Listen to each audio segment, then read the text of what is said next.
सरकार से ये मांग कर रहे हैं कि आप 9 लाख अभ्यर्थियों और उनके परिवार वालों की भावनाओं को समझिए और उनके साथ न्याय कीजिए। बाकी जो 2 शिफ्ट बचा है उसको भी कैंसिल करके फिर से एग्जाम लीजिए और पारदर्शिता के साथ एग्जाम लीजिए, जिसमें OMR शीट की कार्बन कॉपी मिले, क्वेश्चन बुकलेट मिले, आंसर की जारी हो, कटअप जारी हो, सबका मार्क्स जारी हो। अगर सरकार ऐसा नहीं करती है तो इसका जो है बहुत बुरा प्रभाव पड़ेगा सरकार के ऊपर, राजनीतिक पार्टियों के ऊपर, क्योंकि बिहार के युवा इस चीज़ को बर्दाश्त नहीं करेंगे। या तो ऐसे सर्जरी हो या रेडिएशन से सर्जरी हो। तो गामा नाइफ यूनिट है एम्स का, न्यूरो सर्जरी डिपार्टमेंट का, वहाँ हमको दिखाना था।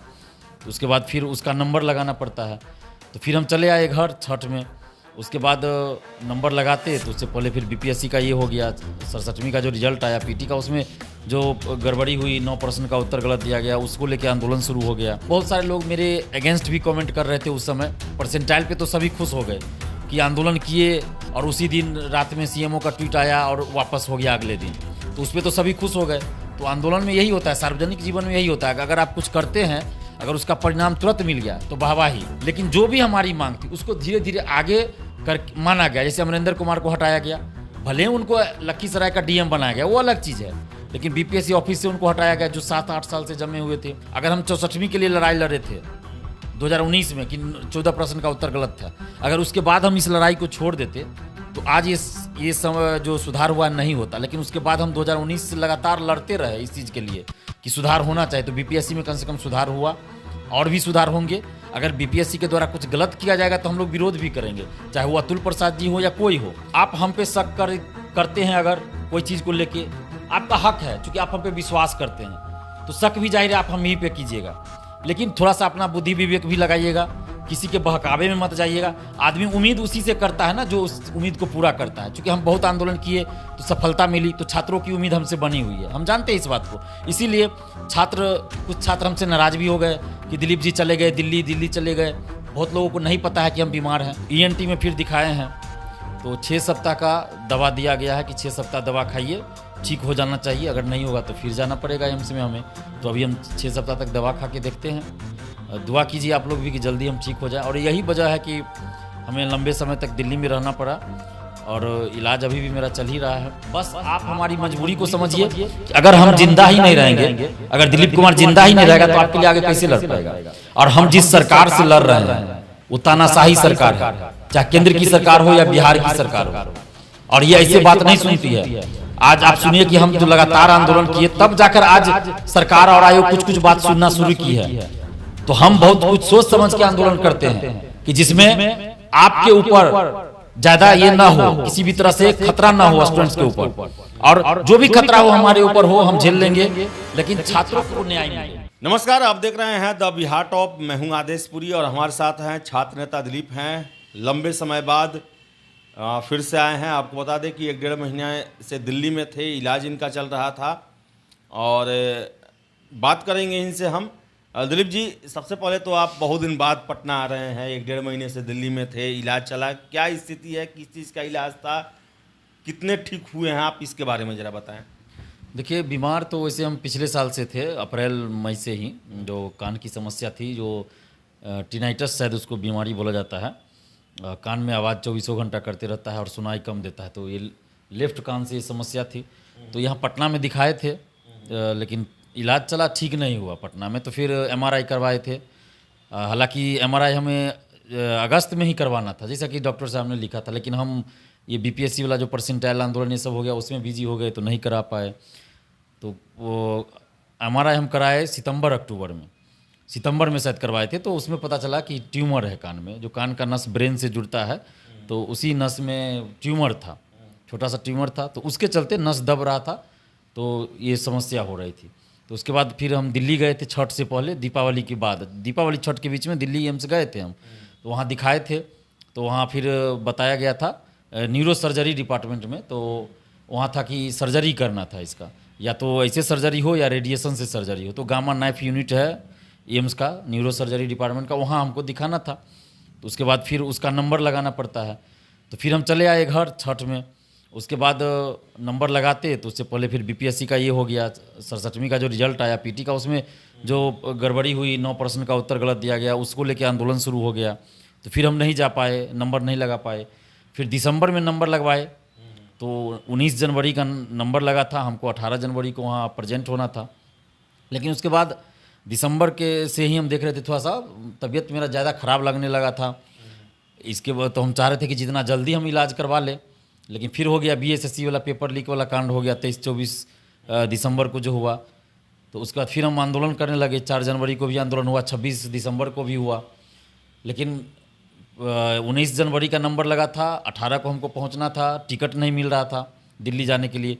तो टिकट मिला हमको 13 तारीख का, 13 जनवरी का मिला, तो हम फिर चले गए दिल्ली। और इस बीच वहाँ इलाज चला, सर्जरी भी हुआ, फिर रेस्ट में थे वहाँ। उसके बाद फिर हमको जो आवाज़ कान में करता है वो अभी भी बंद नहीं हुआ है। बाकी जो ट्यूमर था उसका वो रेडिएशन से इलाज हुआ। 1 साल बाद फिर वो बुलाए हैं एम्स में उस ट्यूमर के लिए कि ट्यूमर का एमआरआई करके देखेंगे कि क्या है, पोजीशन नहीं है। और बाकी जो कान की समस्या अलग एक है, जो आवाज़ करता है हमेशा 24 घंटा, जिसके चलते सोने में दिक्कत होती है और सनसनाहट है, सुनाई कम देता है इस कान से। तो इसका फिर ईएनटी में हमें दिखाना था, तो ईएनटी में फिर दिखाए हैं। तो 6 सप्ताह का दवा दिया गया है कि 6 सप्ताह दवा खाइए, ठीक हो जाना चाहिए, अगर नहीं होगा तो फिर जाना पड़ेगा एम्स में हमें।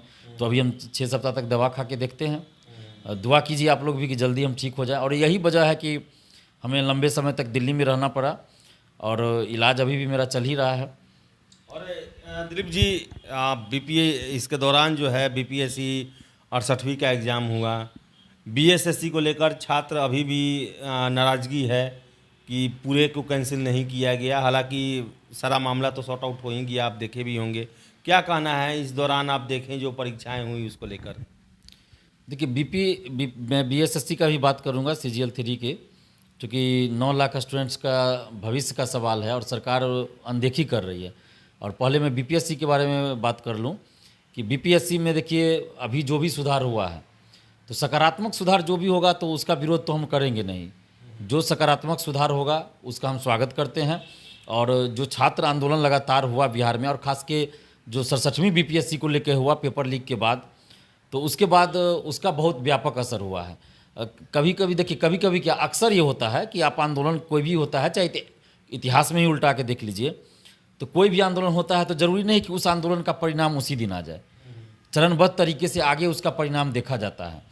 तो 67वीं का जो आंदोलन हुआ परसेंटाइल सिस्टम हटाने के लिए, फिर 67वीं रिजल्ट के बाद जो आंदोलन हुआ, तो बहुत सारे लोग मेरे अगेंस्ट भी कमेंट कर रहे थे उस समय। परसेंटाइल पे तो सभी खुश हो गए कि आंदोलन किए और उसी दिन रात में सीएमओ का ट्वीट आया और वापस हो गया अगले दिन, तो उस पर तो सभी खुश हो गए। तो आंदोलन में यही होता है, सार्वजनिक जीवन में यही होता है कि अगर आप कुछ करते हैं, अगर उसका परिणाम तुरंत मिल गया तो वाहवाही, और उसमें भी वाहवाही आपको बहुत लोग नहीं भी देंगे। लेकिन अगर आप कुछ करते हैं और थोड़ी आपसे गलती हो जाए या फिर आपकी बात सरकार नहीं माने, तो आपको तरह तरह के आरोप भी झेलना पड़ता है। जैसे मुझे झेलना पड़ रहा है अभी, मैं जानता हूँ इस बात को। मैं भले बीमार हूँ लेकिन मुझे भी पता चलता है। कभी कभी मैं सोशल साइट देख लेता हूँ, ज़्यादा तो इस्तेमाल मैं मोबाइल नहीं कर रहा हूँ अभी, लेकिन देख रहा हूँ कि कुछ लोग हैं जो फर्जी आईडी बना के मेरे ही अगेंस्ट कमेंट कर रहे हैं। हो सकता है कुछ लोग करवा रहे हैं, तो ये तो आरोप मुझे झेलना पड़ेगा। तो बीपीएससी में जो आंदोलन हुआ 67वीं पीटी के बाद भी और पीटी से पहले भी दोबारा जो पीटी हुआ, तो उस समय सभी बातें हमारी सरकार ने नहीं मानी। जैसे 9 प्रश्नों का उत्तर गलत था, उस पर नहीं बात मानी गई। अमरिंदर कुमार को हटाने की मांग थी, नहीं मानी गई। एक्सपर्ट टीम को बदलने की बात थी, नहीं मानी उस समय। और भी सारा मुद्दा था, लेकिन जो भी हमारी मांग थी उसको धीरे धीरे आगे कर माना गया। जैसे अमरिंदर कुमार को हटाया गया, भले उनको लखीसराय का डीएम बनाया गया, वो अलग चीज़ है, लेकिन बीपीएससी ऑफिस से उनको हटाया गया जो 7-8 साल से जमे हुए थे। एक्सपर्ट टीम जो था बीपीएससी का, उसको बीपीएससी ने बदला, नए लोगों को लाया गया। क्वेश्चन का जो लेवल था उसमें सुधार लाया गया। उसके बाद जो ई ऑप्शन हटाने की बात मांग हम लोग लंबे समय से कर रहे थे, तो ई ऑप्शन को तो हटाया नहीं गया, लेकिन ई ऑप्शन में जो 2 ऑप्शन था, इनमें से एक से ज़्यादा सही, इनमें से कोई सही नहीं। तो इस पर ज़्यादा विरोधाभास उत्पन्न होता है कि कोई स्टूडेंट अगर ये सोच के आंसर मारे कि इनमें से एक से ज़्यादा सही है, और कोई ये सोच के मारे कि कोई सही नहीं है, दोनों का आंसर सही हो जाएगा, तो दोनों में से कोई एक तो गलत होगा ना। तो इसलिए हम लोग ई ऑप्शन का विरोध कर रहे थे। तो ई ऑप्शन जो 2 ऑप्शन था उसमें, उसको अलग अलग कर दिया गया है। तो और इस पर आगे भी राय लिया जाएगा स्टूडेंट से कि क्या आप चाहते हैं ई ऑप्शन के बारे में। तो ये अच्छा कदम है। इसके अलावा क्वेश्चन का जो सुधार हुआ है, मेंस में जो सुधार हुआ है, सभी सकारात्मक सुधार है। और ये सब मांग हम लोग लंबे समय से कर रहे थे। और जो नए चेयरमैन बने अतुल प्रसाद जी, तो उनसे हम 3-4 बार मिले, तो उस समय भी हमने इन सभी बातों को रखा। तो उन्होंने गंभीरतापूर्वक इस चीज़ को लिया और लागू कर रहे हैं धीरे धीरे, तो हम तो इनका स्वागत करेंगे। अभी जैसे आंसर पे विवाद होता था, अर्थात ये इसमें आपको 64वीं में भी हुआ था, 14 प्रश्न का उत्तर गलत, 67वीं में 9 प्रश्न का उत्तर गलत, कभी कभी क्वेश्चन गलत रहता है। तो आंदोलन ही हुआ तब तो सबके नज़र में आया, ये आंदोलन हुआ तब तो नज़र में आया कि हाँ 9 प्रश्नों का उत्तर गलत है। तो उसके बाद उसमें सुधार क्या हुआ, आप देखिए हम लोग चिल्ला चिल्ला के बीपीएससी ऑफिस के आगे में प्रेस कॉन्फ्रेंस करके हम कई बार मांगे हैं कि हम लोग सोर्स बता रहे हैं, आप सोर्स बताएं कि आपका क्या सोर्स है आंसर का। इस बार बीपीएससी ने प्रोविजनल आंसर की जारी किया, उसमें सोर्स दिया गया है। तो ये तो बहुत बड़ी उपलब्धि है ना छात्र आंदोलन की, इसको हल्के में नहीं लेना चाहिए, बहुत बड़ी उपलब्धि है। और इसी से अन्य आयोगों को सबक सीखना चाहिए, पारदर्शिता लाना चाहिए। जैसे दरोगा बहाली हुआ, सिपाही बहाली हुआ, बीएसएससी हुआ एवं अन्य में लाना चाहिए इस तरह से पारदर्शिता। तो ये तो बहुत बड़ी उपलब्धि है, छात्र आंदोलन की जीत हुई। हाँ, हम अभी भी कहते हैं कि हम जो भी आंदोलन करते हैं या किए तो 100% सफलता नहीं मिली है, और हम उसके लिए प्रयास आगे भी करें। जो भी हमारा डिमांड है, तो एक दिन में हम लड़ाई नहीं जीत सकते हैं। अगर हम 64वीं के लिए लड़ाई लड़े थे 2019 में कि 14 प्रश्न का उत्तर गलत था, अगर उसके बाद हम इस लड़ाई को छोड़ देते तो आज ये समय जो सुधार हुआ नहीं होता। लेकिन उसके बाद हम 2019 से लगातार लड़ते रहे इस चीज़ के लिए कि सुधार होना चाहिए। तो बीपीएससी में कम से कम सुधार हुआ, और भी सुधार होंगे। अगर बीपीएससी के द्वारा कुछ गलत किया जाएगा तो हम लोग विरोध भी करेंगे, चाहे वो अतुल प्रसाद जी हो या कोई हो। अतुल प्रसाद जी जब नए नए चेयरमैन बने तो उस समय तो सबसे ज़्यादा विरोध हम ही ने उनका किया था जब परसेंटाइल लाए थे। तो आगे भी हम कहना चाहेंगे कि आगे भी हम अगर कुछ भी छात्र के हित में अगर नहीं होगा, अगर गलत होगा, तो हम उसका विरोध करेंगे ही। और छात्र भी बताएं कि बीपीएससी में और भी क्या क्या सुधार वो चाहते हैं, बुद्धिजीवी भी बताएं कि अभिभावक भी बताएं कि बीपीएससी में क्या क्या सुधार और चाहते हैं, ताकि हम फिर जाएंगे चेयरमैन साहब से मिलेंगे। जो देखिए चेयरमैन साहब हम लोगों से मिलते हैं, बातों को सुनते हैं, तो हम लोग अपनी मांगों को रखते हैं। बीपीएसएससी दरोगा बहाली में हम लोग कई बार गए, सुनीत कुमार जी नहीं मिले। बीएसएससी ऑफिस कई बार गए, रविंदर कुमार जी है चेयरमैन, नहीं मिले। तो हम लोग मीडिया के माध्यम से अपनी बातों को रखते हैं, आंदोलन के माध्यम से रखते हैं। अगर ये लोग भी मिलना चाहेंगे तो मिलकर अपनी बातों को रखेंगे। हमारा मकसद कहीं भी भर्ती आयोग या सरकार को बदनाम करने का नहीं है। हमारा मकसद शुरू से सुधार का रहा है, छात्र हित में सुधार हो। अब देखिए बीपीएससी में सुधार हुआ, हम कहाँ विरोध कर रहे हैं। बीपीएससी में सुधार हुआ, क्या हमने एक भी शब्द कहा विरोध में? नहीं कहा। अभी भी हम कह रहे हैं कि जो छात्र हित में फैसला लिया जाएगा हम उसको स्वीकार करेंगे। परसेंटाइल लाया गया, हमने उसका विरोध किया। 9 प्रश्न का उत्तर गलत दिया, हमने आंदोलन किया। सीएम आवास तक हम पहुंच गए थे, सीएम आवास के बाहर धरना दिए। तो हम तो किसी भी पार्टी से नहीं है, न किसी नेता या पार्टी के समर्थक या विरोधी है, न ही हम सरकार के विरोधी हैं, न ही किसी भर्ती आयोग के विरोधी। हाँ, गलत कार्यों के विरोधी हैं। छात्रों के साथ गलत होगा तो वहाँ हम विरोध करेंगे, चाहे सरकार में कोई भी हो, चाहे कोई भी पॉलिटिकल पार्टी ये गलत करेगा तो हम उसका विरोध करेंगे। कोई भी भर्ती आयोग गलत करेगा उसका हम विरोध करेंगे। अगर सरकार को अगर या किसी को भी लगता हो कि दिलीप कुमार इसमें संलिप्त हो या कुछ गलत करा हो तो जांच करवा लीजिए, सीबीआई जांच करवा लीजिए मेरे ऊपर। दिलीप जी, बहुत लंबे स्तर पर बहाली बिहार में होनी है। 3 लाख जो शिक्षक की है बहाली वो होने वाली है, 66,000 पुलिस में बहाली होने वाला है। लेकिन फंडामेंटल क्वेश्चन यही है कि जो आपका मांग रहा है पारदर्शिता को लेकर, यहाँ पर एग्जामिनेशन सेंटर पर जो है कड़ाई की बातें होती है, लेकिन क्वेश्चन पेपर देना होगा, आंसर की देना होगा, आरटीआई का जवाब देना होगा, प्राप्तांक बताना होगा, इन सब को लेकर कोई ठोस पहल क्या लगता है कि अब होने वाला है दरोगा बहाली में या आगे जो कर्मचारी लेवल का बहाली होने वाला है उसमें? देखिए, इसका मैं जवाब दूंगा, उससे पहले मैं बीएसएससी पे थोड़ा बोलना चाहता हूँ कि बीएसएससी तीनों शिफ्ट सचिवालय से आके तीनों पालियों की परीक्षा रद्द कराने को लेकर हमने बहुत प्रयास किया। 26 तारीख को पटना कॉलेज में मीटिंग हुआ, उसी दिन हम लोग रोड मार्च भी निकाले। एक शिफ्ट कैंसिल कर दिया, बाकी 2 शिफ्ट का नहीं किया। हमारी मांग शुरू से रही तीनों शिफ्ट की परीक्षा रद्द होनी चाहिए। 4 जनवरी को हम लोगों ने आंदोलन किया, लाठीचार्ज हुआ, हमें भी चोट लगी, बहुत सारे छात्रों को चोट लगी गंभीर रूप से। हमें तो थोड़ा कम लगा, लेकिन बहुत सारे छात्रों को गंभीर रूप से चोट लगी थी। उसके बाद हमें इलाज कराने के लिए दिल्ली जाना था, क्योंकि ट्यूमर जैसी बात थी। तो इसमें लापरवाही हम पहले ही कर चुके थे 6 महीना 7 महीना, और एम्स में नंबर भी लगा हुआ था और हमको दिल्ली जाना भी था, रिजर्वेशन नहीं था। तो इस चक्कर में हम दिल्ली जाने में लगे हुए थे। इस वजह से 4 जनवरी के बाद हम आंदोलन नहीं कर पाए। लेकिन छात्रों की मांग है और हमारी भी मांग है कि तीनों शिफ्ट की परीक्षा कैंसिल होनी चाहिए। सरकार ने बात नहीं मानी। 4 जनवरी को ज़बरदस्त आंदोलन हुआ, सारे न्यूज़ चैनल पे चला, सब जगह 3-4 दिन तक भी चला, लेकिन सरकार ने बात को अनसुना कर दिया। दीपक पांडे जो हमारे आंदोलन में हमेशा साथ रहते हैं, उन्होंने मुख्यमंत्री जो समाधान यात्रा निकाल रहे हैं तो तो उन्होंने, दीपक पांडे जी ने, हम धन्यवाद देते हैं उनको, कि मुख्यमंत्री जी से के सामने इस बात को रखा कि पेपर लीक था, तीनों शिफ्ट का परीक्षा रद्द कीजिए सर, रद्द कीजिए सर। मुख्यमंत्री जी ने सुना उनकी बातों को, लेकिन उस पर कुछ नहीं संज्ञान लिया। तेजस्वी यादव जी के सामने ये बात गई, कुछ संज्ञान नहीं लिया गया। मतलब हम लोग प्रयास कर चुके हैं, अब इससे ज़्यादा क्या कर सकते हैं कि नीतीश कुमार जी तक बात चली गई, कोई छात्र सामने मीडिया के सामने मांग कर रहे हैं, उसके बाद भी सरकार ने बात नहीं मानी। अब उसके बाद हम आंदोलन नहीं कर पाए, और हर दिन आंदोलन हो भी नहीं सकता है हर दिन सड़क पे, और हम इलाज कराने दिल्ली चले गए। अभी हम लौटे हैं, आज ही लौटे हैं पटना, फिर हम घर जा रहे हैं आज ही। और मेरी तबीयत अभी पूरी ठीक नहीं है, 6 सप्ताह का दवा दिया गया है, वो दवा खाने के बाद ठीक हो जाए हम फिर से छात्रों के लिए लड़ेंगे। लेकिन अगर ठीक नहीं हुआ तो फिर हमें दिल्ली जाना पड़ेगा एम्स में दिखाने के लिए। लेकिन अभी हम छात्रों से यही कहना चाहेंगे कि देखिए, आप हम पे शक करते हैं अगर कोई चीज़ को लेके, आपका हक है, चूँकि आप हम पे विश्वास करते हैं, तो शक भी जाहिर है आप हम ही पे कीजिएगा, लेकिन थोड़ा सा अपना बुद्धि विवेक भी लगाइएगा, किसी के बहकावे में मत जाइएगा। आदमी उम्मीद उसी से करता है ना जो उस उम्मीद को पूरा करता है। चूँकि हम बहुत आंदोलन किए तो सफलता मिली, तो छात्रों की उम्मीद हमसे बनी हुई है, हम जानते हैं इस बात को। इसीलिए कुछ छात्र हमसे नाराज़ भी हो गए कि दिलीप जी चले गए दिल्ली चले गए। बहुत लोगों को नहीं पता है कि हम बीमार हैं, तो इसलिए हम आपको बताना पड़ा। तो देखिए, हम आपसे कभी अलग नहीं हुए हैं, आपके वजह से हमारी पहचान है। हम, ये अलग बात है कि हम आपके लिए लड़े हैं, लेकिन हमारी पहचान छात्रों के वजह से है। हम दिल्ली में भी रहे हैं तो मुखर्जी नगर के पास ही हम रुके हुए थे, और शाम में हम बराबर छात्रों से ही मिलते थे, वहाँ हम छात्रों से, छात्राओं से ही मिलते थे। ऐसा नहीं था कि हम बैठ के कहीं मतलब ऐसे घूम रहे हैं, कुछ नहीं। हम मुखर्जी नगर में, नेहरू विहार में, बत्रा में, ये सब जो जगह है, बर्धमान, ये सब, वहाँ हम छात्रों से ही शाम में मिलते थे, छात्राओं से मिलते थे, उनकी समस्या को सुनते थे, चाहे वो बिहार में समस्या हो उनकी या दिल्ली में रहकर समस्या हो। तो हम आपके साथ पहले थे, आज भी, आगे भी रहेंगे। बस आप हमारी मजबूरी को समझिए कि अगर हम जिंदा ही नहीं रहेंगे, अगर दिलीप कुमार जिंदा ही नहीं रहेगा तो आपके लिए आगे कैसे लड़ पाएगा।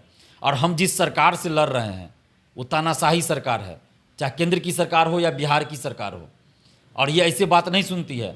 आज आप सुनिए कि हम जो लगातार आंदोलन किए, तब जाकर आज सरकार और आयोग कुछ बात सुनना शुरू की है। तो हम बहुत कुछ सोच समझ के आंदोलन करते हैं कि जिसमें आपके ऊपर ज़्यादा ये ना हो, किसी भी तरह से खतरा ना हो स्टूडेंट्स के ऊपर, और जो भी खतरा हो हमारे ऊपर हो, हम झेल लेंगे, लेकिन छात्रों को न्याय मिले।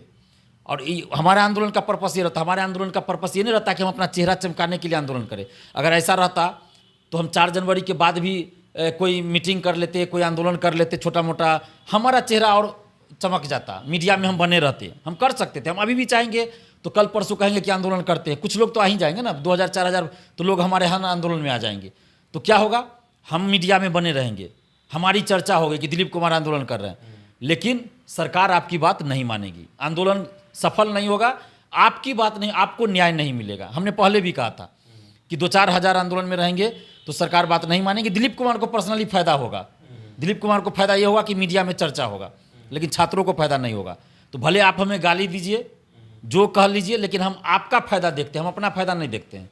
तो इसलिए आंदोलन तभी सक्सेस होगा जब 25-30 हज़ार कम से कम लोग आवे, 3-4 दिन आंदोलन हो, और 50-60 हज़ार स्टूडेंट आ जाए तो तुरंत फैसला हो जाएगा। लेकिन छात्र, आप जानते हैं जो आंदोलन में आते हैं कितने लोग आते हैं, 9 लाख में से 4 जनवरी को भी 5-7 हज़ार लोग आए थे। 9 लाख में से 9 हज़ार भी अगर नहीं आते हैं तो फिर आप सोच सकते हैं, हम लाइब्रेरी जा के मेहनत करते हैं। तो समस्या ये भी है, हालांकि सरकार ने बहुत गलती की है कि 9 लाख अभ्यर्थी सोशल साइट्स पे भी मांग कर रहे हैं, सब जगह मांग कर रहे हैं, उनको क्यों नहीं न्याय दे रहे हैं। जब आप कह रहे हैं, कुछ भी कह लीजिए, एक शिफ्ट का जब पेपर लीक हुआ, कैंसिल आपने किया, आप ही ने कैंसिल किया ना, बीएसएससी ने कैंसिल किया, क्योंकि आप कह रहे हैं कि उसका सबूत था। सेकेंड और थर्ड का आप बोल रहे हैं कि एडिटेड था। अरे भाई, जिस सेंटर पे फर्स्ट शिफ्ट का क्वेश्चन आउट हो गया, जिस अधिकारी ने हो या कर्मचारी ने हो या शिक्षक ने फर्स्ट शिफ्ट का क्वेश्चन आउट किया, जिस शिक्षा माफिया ने गिरोह ने फर्स्ट शिफ्ट का आउट किया, और लगातार वो एग्जाम हो रहा है, सेकेंड शिफ्ट अगले दिन फिर, तो उसमें वो नहीं किया होगा क्या? क्वेश्चन तो बाहर आ ही गया, क्वेश्चन तो बाहर आ गया। जब एक बार आपका सेंध लग गया तो क्वेश्चन तो आ गया। हो सकता है जांच एजेंसी कर रहे हैं, जो क्वेश्चन सेट होता है, जो छापता है, वहीं से आउट हुआ हो। जैसे अभी बहुत सारा पकड़ाया है ना झारखंड में कहीं भी, तो आप एक शिफ्ट में जब सेंध लग गया तो तीनों शिफ्ट में सेंध लग गया है, ये निश्चित है। और सबसे बड़ी बात कि जब आप क्वेश्चन लाने के लिए दे नहीं रहे तो क्वेश्चन सोशल साइट पर कैसे आ गया? भले आपका 1 मिनट पहले आया, 2 मिनट पहले आया, या कभी भी आया, आया तो बाहर कैसे आया, एग्जाम के बाद भी क्वेश्चन बाहर नहीं आना चाहिए। तो ये कैंसिल तीनों शिफ्ट का होना चाहिए और सरकार जो भी है सरकार में उसी से हम मांग करेंगे। हालांकि जो विपक्ष में है वो भी सरकार में रहे हैं और जब वो इस तरह का मामला है तो उन्होंने भी कुछ नहीं किया है, लेकिन अभी भी हम सरकार से ये मांग कर रहे हैं कि आप 9 लाख अभ्यर्थियों और उनके परिवार वालों की भावनाओं को समझिए और उनके साथ न्याय कीजिए। बाकी जो 2 शिफ्ट बचा उसको भी कैंसिल करके फिर से एग्जाम लीजिए और पारदर्शिता के साथ एग्जाम लीजिए, जिसमें OMR शीट की कार्बन कॉपी मिले, क्वेश्चन बुकलेट मिले, आंसर की जारी हो, कटअप जारी हो, सबका मार्क्स जारी हो। अगर सरकार ऐसा नहीं करती है तो इसका जो है बहुत बुरा प्रभाव पड़ेगा सरकार के ऊपर, राजनीतिक पार्टियों के ऊपर, क्योंकि बिहार के युवा इस चीज़ को बर्दाश्त नहीं करेंगे। कब तक बर्दाश्त करेंगे? हर एग्जाम में आप इसी तरह पेपर लीक कराते हैं, धांधली सेटिंग कराते हैं, ये कब तक चलेगा भाई? 25 लाख में दरोगा का सीट आप बेचते हैं और आज भी कर रहे हैं कि आप अगर ईमानदार है सरकार तो जांच करवा देना भाई, CBI जांच करवा दे, क्या दिक्कत है इनको? 1717 दरोगा बहाली का, 24 से 46 दरोगा बहाली, 2213 दरोगा बहाली, प्रथम स्नातक स्तरीय, द्वितीय स्नातक स्तरीय, तृतीय स्नातक स्तरीय, सबका आप CBI जांच कराइए, देखिए कितने लोग इसमें संलिप्त पाए जाएंगे। तो सरकार के लोग ही संलिप्त है तो जांच नहीं करवाएंगे, क्यों करवाएंगे? और कुछ लोग ये भी कमेंट करते हैं, मैं तो देखता हूँ कि नीतीश सरकार ने, और डायरेक्ट कुछ लोग नाम लिखते हैं कि नीतीश कुमार ने दिलीप कुमार को लालच दे दिया है, लालच दे दिया है, मंत्री बना देंगे, इसलिए दिलीप कुमार चुप हो गया, आंदोलन नहीं कर रहा है। अरे भाई, हम तो आज भी नीतीश सरकार को बोल रहे हैं, आज भी नीतीश सरकार पे आरोप लगा रहे हैं कि नीतीश सरकार के कई लोग शामिल है इस पेपर लीक में और धांधली सेटिंग जो बिहार में गिरोह चल रहा है। तो हम बीमार हैं, इसीलिए हाँ सबूत चाहिए तो बोलिए, जिसको चाहिए उसको हम दिखा देते हैं, सबूत भी दिखा। अब बताइए कि इतना मतलब नीच हरकत कुछ लोग ऐसा कर रहे हैं, फर्जी ID बनाकर। वो लोग ऐसे लोग होंगे अधिकतर जो क्वेश्चन आंसर का धंधा करते हैं, बेचने का, सेटिंग का धंधा करते हैं, पेपर लीक वाला में संलिप्त रहते होंगे, क्वेश्चन आंसर बेच के वो धंधा करते हैं, पैसा कमाते हैं। तो उन लोगों का तो धंधा चौपट हो गया, क्योंकि अब स्टूडेंट्स जागरूक हो गए, तो वो लोग अब फर्जी ID बना के मेरे अगेंस्ट कमेंट करवा रहे हैं। तो हम इस सब चीज़ से घबराने वाले नहीं है। जब 2020 में आंदोलन करते थे ना, तो उस समय लोग कहते थे कि RJD के लिए काम कर रहा है, क्योंकि RJD विपक्ष में थी। अब RJD सत्ता में आ गई, तो अब कुछ लोग कमेंट करेंगे कि BJP के लिए काम कर रहे हैं। तो ये सब चीज़ से हम घबराते नहीं हैं। हम जानते हैं, मेरी अंतरात्मा जानती है कि हम सही काम कर रहे हैं। जब बिहार सरकार, नीतीश सरकार सारा मेरे खिलाफ जांच करवा चुकी है, कुछ नहीं मिला। अगर कुछ रहता तो जरूर हम जेल में रहते। और आपका सवाल था पारदर्शिता को लेकर और अगली बहाली को लेकर, तो हम आज भी ये कह रहे हैं कि सचिवालय सहायक जो 3rd CGL है उसका एग्ज़ाम का कोई मतलब नहीं है, कोई मतलब ही नहीं है, क्योंकि ना आप क्वेश्चन दे रहे हैं, ना आंसर बता रहे हैं, ना कटअप दे रहे हैं, कुछ नहीं। आज BPSC ने आंसर का सोर्स बताना शुरू किया। और BPSC में एक चीज़ ये भी होगा, जिससे आंसर पे विवाद होता है, फाइनल रिजल्ट से पहले आंसर दिया जाएगा, जैसा कि अतुल प्रसाद जी ने हमसे कहा था। तो हम उम्मीद करते हैं कि वो रिजल्ट से पहले फाइनल आंसर दे देंगे। अगर उस पर विवाद होगा तो फिर रिजल्ट नहीं प्रकाशित होगा। तो ये बहुत अच्छा कदम है। तो सचिवालय सहायक, दरोगा बहाली, सिपाही बहाली, सभी में ये चीज़ होना चाहिए और हम आज भी मांग कर रहे हैं। नहीं तो सचिवालय सहायक की इस परीक्षा का कोई मतलब नहीं है, कोई मतलब ही नहीं है, पहले भी नहीं था, अभी भी नहीं, जब तक कि पारदर्शिता नहीं लाई जाएगी। और दरोगा बहाली के जो नई बहाली का बात है, सिपाही का, पिछले साल से हम देख रहे हैं, अगले महीना वैकेंसी आएगी, अगले महीना वैकेंसी आएगी। सरकार भी ये कहती है कि बहुत जल्द बहाली आएगी, शिक्षकों की बहाली बहुत जल्द आएगी। शिक्षक 7वां चरण की बहाली तो 2019 से आ रही है कि अगले महीने आएगी। तो शिक्षकों की बहाली का भी वही हाल है, दरोगा सिपाही का भी वही हाल है। तो सरकार को सोचना चाहिए कि युवा जो है अब जागरूक है, आप कितना दिन बेवकूफ़ बना के रखिएगा। तो जल्द से जल्द दरोगा सिपाही और 7वें चरण जो शिक्षक की बहाली आप जल्द से जल्द निकालिए, नहीं तो फिर ऐसा ना हो कि सभी लोग एक प्लेटफॉर्म पे आके और हम लोग बहुत बड़ा आंदोलन करते हैं। हम अभी बीमार हैं इसलिए हम चुप हैं, क्योंकि अगर हम आंदोलन करते हैं तो हमें शारीरिक मेहनत करना पड़ता है, मानसिक करना पड़ता है, सब करना पड़ता है। और अभी हम ये है कि ज़्यादा देर बोल नहीं सकते, ज़्यादा ज़ोर से बोल नहीं सकते हैं, फिजिकल वर्क ज़्यादा नहीं कर सकते हैं। तो इसके अब आंदोलन करेंगे तो पैदल चलना पड़ता है, बहुत बोलना पड़ता है, सब मीडिया में जाके चैनल पे बोलना पड़ेगा, लॉज जाना पड़ता है। तो इस वजह से हम आंदोलन नहीं कर रहे। और जैसे ही हम ठीक होंगे, हम बिहार के छात्रों के लिए ही हमारा ज़िंदगी समर्पित है। जो लोग हमें करीब से जानते हैं वो लोग जानते हैं कि हमने क्या क्या किया है। और आगे अभी तो हम बहुत कुछ बताए नहीं अपने बारे में कि हमने क्या क्या त्याग किया है। जब समय आएगा तो लोग खुद जान जाएंगे। और जिनको भी डाउट हो वो मेरे घर भी जाके पता कर सकते हैं, मेरे गांव के अगल बगल के लोगों से भी और मेरे गांव के लोगों से पता कर सकते हैं कि मेरा जो है पिछला बैकग्राउंड क्या है और अभी तक का क्या है। तो मेरा मकसद सिर्फ इतना है कि बिहार में धांधली सेटिंग रुके, पेपर लीक रुके और जो ईमानदारी से मेहनत करते हैं, मेरिट वाले लोगों को नौकरी लगे, ताकि ये लोग जाकर सरकारी योजनाओं का क्रियान्वयन सही से करें, भ्रष्टाचार बंद हो। भ्रष्टाचार तभी बंद होगा ना सब डिपार्टमेंट में, जब उस डिपार्टमेंट में ईमानदार अधिकारी कर्मचारी जाएंगे। और हम ईमानदार अधिकारी कर्मचारी तभी जाएंगे जब नियुक्ति ईमानदारी से होगी, और तभी जाके सरकारी योजना का क्रियान्वयन सही से होगा, तभी बिहार आगे बढ़ेगा, देश आगे बढ़ेगा। तो यही इसी उद्देश्य से हम काम कर रहे हैं, इसी मिशन पे काम कर रहे हैं। अभी भी हम चाहते तो बीपीएससी एग्जाम दे सकते थे, हम 66वीं से एग्जाम देना बीपीएससी छोड़ दिया, क्योंकि अब हमको बिहार के छात्र युवाओं के हित की लड़ाई लड़नी है। और ये आंदोलन जब यहाँ तक पहुँच गया है कि अब कम से कम बीपीएससी में इतना बड़ा सुधार हुआ, तो अब हम दरोगा बहाली, सिपाही बहाली, बीएसएससी और अन्य भर्ती बहाली और शिक्षक बहाली सब में सुधार करवाकर ही दम लेंगे, चाहे सरकार में कोई भी हो। हमें उससे कोई लेना देना नहीं है। हम सरकार से मांग करेंगे और सरकार नहीं मानेगी तो हम आंदोलन समय समय पे करेंगे। आंदोलन का स्वरूप भरे बदले, लेकिन हम करेंगे। और सरकार से एक ना एक दिन सरकार को ये बात माननी पड़ेगी, छात्रों के साथ न्याय करना पड़ेगा। और छात्रों से भी, छात्राओं से भी अपील करेंगे कि संख्या का असर होता है लोकतंत्र में। तो आप जब भी आंदोलन हो तो प्लीज़ हाथ जोड़कर विनती है कि आप हमारा साथ दीजिए। 4 फरवरी को बताइए, हम अपनी जान पे खेल के आंदोलन कर रहे थे। हम बहुत तबीयत मेरी खराब थी, अभी भी खराब है, अभी भी 6 सप्ताह तक हमें दवा खाना है, नहीं ठीक होगा फिर एम्स जाना है। लेकिन 9 लाख में से अगर समझिए कि 9,000 नहीं आते हैं आंदोलन में, तो क्या हमें तकलीफ नहीं होगी? आपके लिए हम लड़ते हैं, आप ही घर बैठे। सिर्फ 2 लड़की आंदोलन में आई थी, 2 लड़की, देखिए 2 लड़की आंदोलन में आई थी 4 जनवरी को। क्या सचिवालय सहायक का एग्जाम सिर्फ 2 लड़की बिहार में दे रही है? और 9 लाख में से सिर्फ 6-7 हज़ार स्टूडेंट आए हैं। तो इस चीज़ को भी समझिए। जब भी आंदोलन हो आप लोग घर से बाहर निकलिए, 2-3 घंटा 4 घंटा समय दीजिए। और अभी हम बीमार हैं, इसलिए हम ज़्यादा बोल भी नहीं पाएंगे, अभी तो बहुत बोल दिए, तो तकलीफ महसूस होने लगी। तो आगे से जैसे ही हम ठीक होंगे, हम आपके हित के लिए लड़ेंगे ज़रूर। तो दिलीप जी थे, आज खुल के बोले, बहुत दिन बाद आए हैं, और सभी जो इनका कहना है कि जो इन पर प्रश्न उठाए जा रहे हैं उसका इन्होंने जवाब दिया है। तो फिलहाल इस वीडियो में इतना ही। बहुत बहुत धन्यवाद।